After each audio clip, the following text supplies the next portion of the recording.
go, Megan. It's Valentine's Day.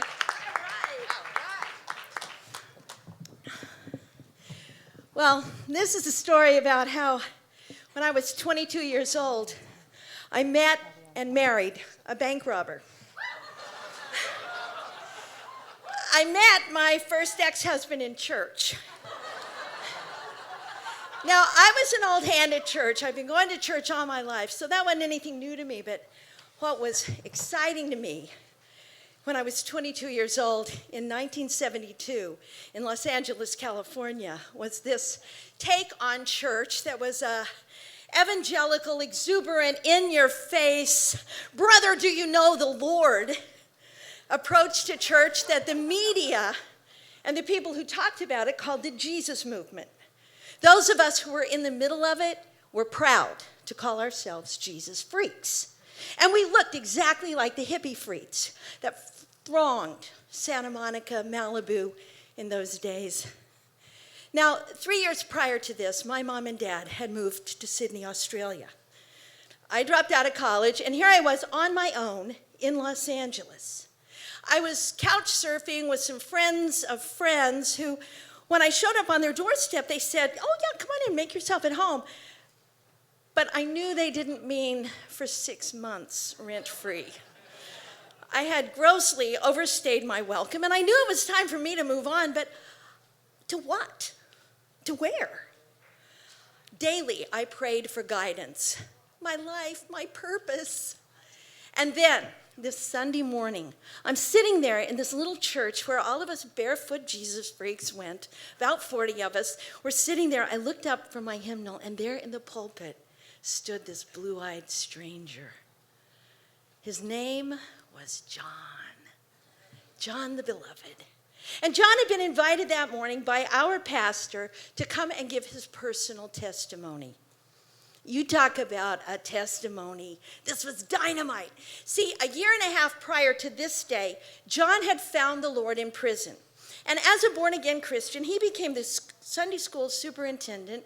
He organized the AA meetings. He was the prison liaison with all the churches in the McNeil Island area. John was doing time at McNeil Island Federal Penitentiary for bank robbery.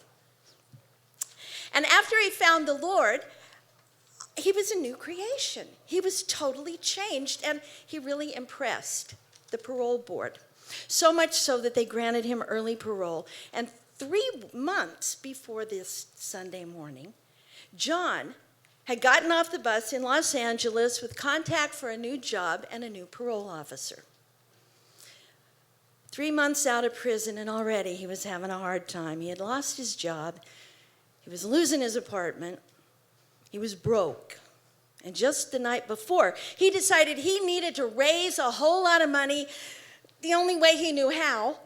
And so he was walking down Santa Monica Boulevard about midnight on his way to a pawn shop where he was going to break in and steal a couple of guns, when who should be coming home from a prayer meeting but my pastor, Pastor Kenny. Pastor Kenny sees this guy walking down Santa Monica Boulevard, his hands in his pockets, looking despondent. He thinks, there's a man who needs the gospel message. So he whipped the U, rolled down his window, pulled over to the curb and said, "Brother, do you know the Lord?"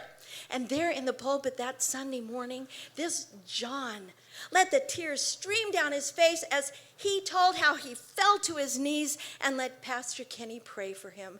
"Praise God," he said, "I was snatched from the brink of hell. I'm a new creation."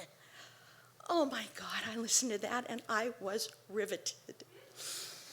Well, John and I got to know each other better, and you know, it was amazing. He told me he had dropped out of high school as a sophomore. I dropped out of college as a sophomore.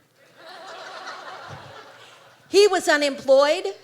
Technically, I was unemployed. I was only working 10 hours a week in a cheese shop.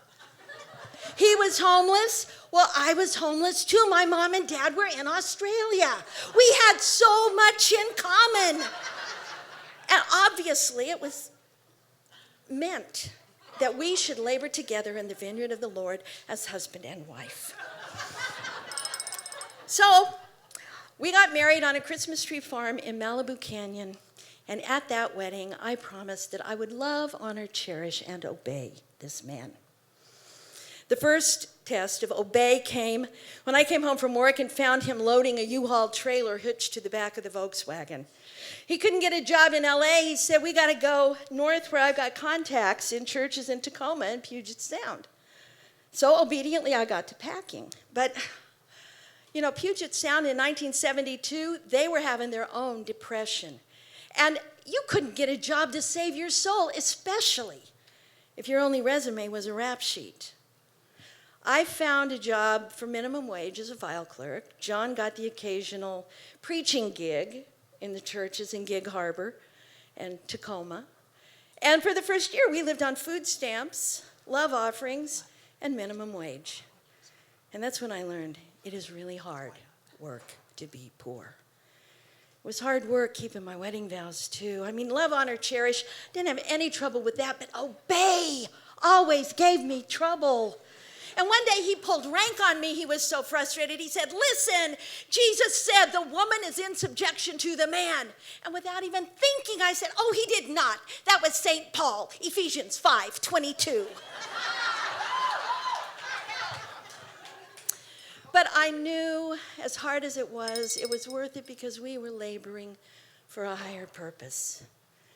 At least that's what I thought until the day I came home from work 2 hours early. And I found John and two of his buddies from McNeil Island studying something at the kitchen table that I soon figured out was a plan to raise a whole lot of money the only way they knew how. Love, honor, cherish, obey. That did not include aid and abet armed robbery. So I took off my rose-colored glasses. I shed one layer of innocence. I packed a bag, and I got the hell out of Dodge. Thank you.